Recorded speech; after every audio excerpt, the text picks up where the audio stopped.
اهلا وسهلا، ورجعنا مره تانية ومصر البيت الكبير. والنهارده في فقره اللي احنا قدامها دلوقتي فقره مش عاديه. احنا عندنا ائتلاف، وائتلاف مش اي ائتلاف. الائتلاف ده ممكن نقول ان هو منسي في الدوله، يعني المواصلات ما بيبقاش معمول حسابها للمجموعه دي، للناس دي. الشوارع مش معمول حسابهم، الناس حتى اللي بيعملوا ملابس ما بيبقوش عاملين حسابهم في الملابس. الرصيفه بتبقى عاليه بتضايقهم في الطلوع وفي النزول. الائتلاف ده موجود لما العدد بقى كبير. فكر واحد منهم ان هو يعمل ائتلاف، والائتلاف ده بقى فيه عدد كبير جدا من الناس قصار القامه اللي بيطلق عليهم الاقزام. احنا طبعا قرايبنا، اهلنا، اصحابنا، ناس كتير جدا منهم موجودين معانا وطول الوقت بنتعامل معاهم، ويمكن بيحولوا معاناتهم في عدم توفير من الدولة لكل الحاجات اللي بيحتاجوها إلى ضحكة، إلى بسمة. موجودين في وسطينا طول الوقت بيضحكونا، طول الوقت بيتعاملوا معانا بشكل جميل وبشكل محترم، وليهم طلبات. وبالتالي فكر محمد علي ماهر رئيس الائتلاف ان هو يعمل الائتلاف ده ويناقش مشاكله ويدور على حلول. ازيك يا محمد؟ ازي حضرتك؟ اخبارك ايه؟ تمام يا فندم. محمد علي ماهر رئيس الائتلاف، ومعانا راضيه محمد غيث. ازيك يا راضيه؟ اهلا بحضرتك. راضيه مرات محمد. مراتي متجوزين قريب صح؟ المدام المدام بقالكم قد ايه متجوزين؟ حاجه و40 يوم. حاجه و40 سنه؟ يوم. لا سنه. نكتب من الاول ولا ايه؟ نستحمل يا رب. ازيك يا راضيه؟ تمام. ومعانا كمان محمد حسين محمد المصري. ازيك يا محمد؟ اهلا بيك يا استاذ اشرف. محمد، انت اول واحد بترقص بالتنوره، يعني يمكن راقص التنوره عارفين ان هو راجل طويل وبيرقص بالتنوره، فالناس يشوفوا التنوره دي عامله ازاي، مش كده؟ اكيد طبعا. انت حبيت الحكايه دي من صغرك؟ هو من فتره وجيزه يعني، بس تتعدى ال5 سنوات. شفت التنوره اعجبت بيها، قلت لازم ان انا اتعلمها يعني، والحمد لله يعني. وتعلمتها الحمد لله الى حد ما. فتره وجيزه دي اللي هي ايه؟ اللي هي يعني اصل وجيزه دي يعني صعبة قليله يعني. فتره قليله. قليله يعني. بس الحمد لله يعني الى المستوى اللي انا وصلت له، انا عن نفسي راضي عن نفسي، بس من لسه 5 قدام. سنين. جميل. طب محمد، يعني انا عايز اعرف ازاي انت فكرت في حكايه الائتلاف، الفكره نفسها جات لك منين وازاي نفذتها؟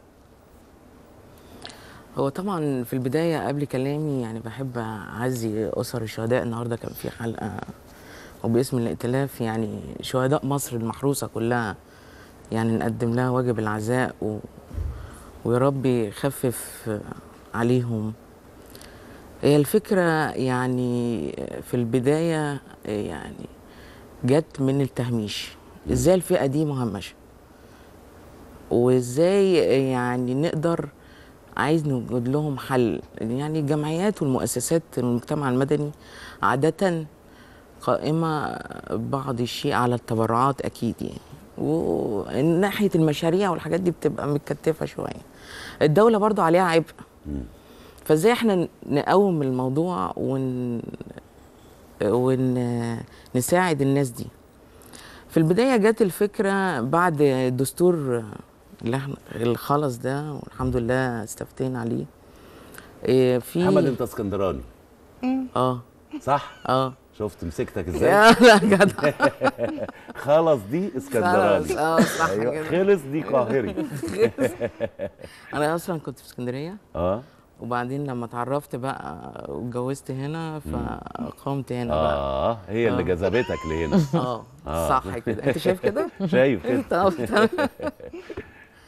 فيعني الدستور بقى خلاص، فاحنا قلنا بقى ان ايه، نشوف هنقدر نقوم الفئه دي ازاي. انت اتبسطت ان الدستور ناقش المشكله بتاعتكم وبقى موجود ماده من المواد بتهتم بيه؟ طبعا ماده 81 انا كنت موجود فيها مع الدكتور مساح في مناقشه في اللي هي بيعملوا حاجه اسمها مناقشه الدستور مع منظمات المجتمع المدني وبتاع. فانا كنت مع الدكتور واقترحنا فكره ان احنا نضيف مع الماده الاقزام على اساس هم ايه مهمشين وبتاع فلما خلصنا الموضوع ده قلنا بقى نبتدي نشتغل، نبتدي نبني. فجت فكره الايفنت ان احنا نعمل دعوه مجموعه كده من صحابنا القصيرين، من ضمنهم مراتي برضه. فقلنا نعمل ائتلاف ونعمل ايفنت دعوه ان احنا ندعي 1000 قزم لتنشيط السياحه. وانت على علاقه ب1000 قزم؟ لا طبعا. يعني انت يعني مثلا مراتك انا بقول لك تعرف فكره ناس، الائتلاف. انت تعرف ناس ومحمد يعرف ناس وصاحب محمد يعرف ناس، فنبتدي ندعي مع بعض. وعملنا الصفحه على الفيس ونبتدي ندعي على اساس، ولنا اصدقائنا برضو بره نبتدي ندعي. ولو تعرف الفنان حسن بخيت برضو. وعملتوا الصفحه فعلا على الفيسبوك؟ على الفيس، وكتبنا الاهداف بتاعتها. ائتلاف المصري لقصار الطول. الائتلاف المصري لقصار الطول. عملتوا الائتلاف ده، انت كنت مشاركه ازاي فيه؟ هو انا اول حاجه اصلا ما يعني كنت حابه قوي الموضوع ده مع محمد. يعني انا قبل اي حاجه، قبل يعني اول خطوبتنا انا اصلا كنت شغاله سكرتيره استاذ طارق علام. والله. في المكتب بتاعه. بعد كده بعد الجواز طبعا بدات ان انا انتمي بقى للموضوع مع محمد واشجعه. لا انا حابه الموضوع ده، انا شغاله علاقات عامه، فيمكن انا شويه بعرف قوي اجذب بقى ان انا اكلم قصار القامه. طب يا جماعه احنا عاملين كذا، طب ادخلوا على صفحتنا شوفوا، طب نتابع، طب يعرف حد يبلغنا. فبدانا الموضوع كده. بداتوا وجمعتوا مجموعه من الناس لحد ما ولغايه دلوقتي بنجمع طبعا.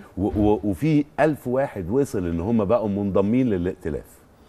هو هيجالي الانضمام، في بعضهم لسه هنكمل في اليومين الجايين ان شاء الله. في تعاون مع مكتب تسويق، وفي مؤسسه ادم للتنميه الانسانيه، ومعانا نادي التبرع بالدم كلاب 25، ومعانا برضو ينابيع الحياه بتاعت النقطه دمك. معانا برضو ينابيع الحياه تبرع بالدم. معانا كام مؤسسه كده. يعني ما شاء الله كمان يعني انتوا عندكم نشاط ليه علاقه بالتنميه في مصر والبنى. ربنا يخليكم. يعني بجد من خلال مصر البيت الكبير اللي نقدر نقدمه، واللي كل المشاهدين بيشوفونا دلوقتي ويقدروا يساعدوا ويقدروا يقدموا اللي انتم محتاجينه، بحيث بجد تبقوا واقفين على رجليكم، والائتلاف ده يبقى ائتلاف كبير وينضم له. بس مش فقط القصار القامه، مش وارد ان ممكن انضم لكم؟ لا طبعا جميل طبعا. ما انت متضمن. انا كده اتضميت. طبعا ده حاجه حلوه قوي. طب في قبض ولا حاجه ولا ايه؟ لا هو كده جهود ذاتيه. لا يعني ان شاء الله يا رب ربنا يوفقكم وتبقى حاجه جميله هو جدا. الايفنت يعني لما ان شاء الله يبتدي اخر الشهر، احنا بندعي ليه، والمؤسسات كلها تتعاون معانا. القوات المسلحه ان شاء الله تتعاون معانا، وطالب مننا ان احنا نوفر اتوبيسات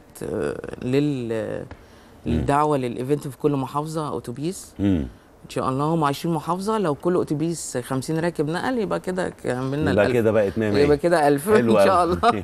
محمد، انت انضميت للائتلاف ده؟ اكيد طبعا. اكيد. ولما انضميت للائتلاف شايف ان هو ممكن من خلال الائتلاف ده يفيدك انت بشكل شخصي، او يفيد زمايلك او اصحابك؟ اكيد طبعا، وبالذات ان في بعض الاقزام او معظمهم اللي هو الاختباء، اللي هو شايف المجتمع مش معترف بيه كان قبل طبعا الماده 81 في الدستور. فطبعا ده عامل قلق لناس كتيره من الاقزام، اللي هو خايف يخرج من طريقه الناس او من بصه الناس ليه بصه مش كويسه او فده برضو عامل خوف شديد للاقزام، اللي هو انكماش. او انا اعرف ناس حاليا يعني ما كانتش بتنزل من البيت خالص، اللي هو خلاص انا اتخلقت خلاص هقعد في البيت، عشان بنزل مره واثنين وثلاثه بلاقي الناس حاسه ان انا غريب. معقول؟ يعني الناس في الشارع ممكن يبقوا حاسين انك انت غريب بالنسبه لهم؟ عن ناس كتير اقزام كده. فطبعا ولا الاحساس ده عندهم اصلا؟ ده يعني ده احساس مش ادمي. يعني ما يبقى واحد يبقى باصص لانسان ربنا خلقه بالشكل ده، باصص له بصه سخريه، ده بني ادم ما يبقاش بني ادم. تمام، بس الوعي مثلا اللي عند حضرتك او عند معظم الناس، بس في برضو ناس ما عندهاش الوعي ده. انت فاهمني؟ ما برضو احنا من ضمن الائتلاف، من ضمن اهدافه التوعيه للناس. فده برضو هيجعل ان الناس ترتكب الفكر ان الناس دي ليها قدرات، ليها تفكير، ليها حقوق على الدوله زينا زي اي حد يعني. طب هل انتوا التفكير في المهن اللي انتوا بتشتغلوها، يعني انت مثلا بترقص تنوره، في ممكن حد تاني بيعمل برمجه كمبيوتر، اكيد طبعا. زي ما شاء الله انت بتقولي كنت سكرتيره كمان في مكتب علاقات طارق علام. عامه، وانا اصلا علاقات فوتوشوب عامة. وجرافيك.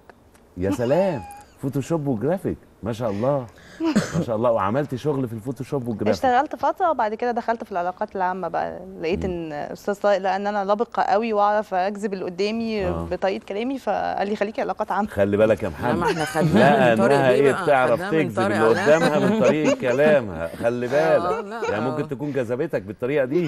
لا ايوه صح. طبعا، ما انا إيه ده، جيت أنت مش واخد بالك ولا إيه؟ لا صدق. انت بعد 40 يوم جاي تكتشف النهارده؟ يا استاذ اشرف، ما ممكن انا رحت أرجع مره تاني؟ اسكندريه جبت وجيت. انت رحت جبتيه اصطادتيه من هناك. هو انا سمكه ولا؟ لا يعني يمكن اجمل حاجه فعلا، انا ليا اصدقاء كتير من قصار القامه. تمام ما شاء الله. يعني في ما شاء الله اكتر من حد من اصدقائنا، شهاب ومحمد طه، ويمكن حتى اشتغلوا معايا كممثلين في راجل وست ستات، واشتغلوا في تمام. اعمال تانية. ويمكن اول عمل الواحد يعني قدر يشوف المجتمع بتاع الاقزام كان الاقزام قادمون، اللي كان عمله يحيى الفخراني. اللي هو أستاذ يحيى طبعا الفخراني استاذ يحيى طبعا. الفخراني، كان اللي كاتب ماهر عواد، والمخرج كان سعيد حامد.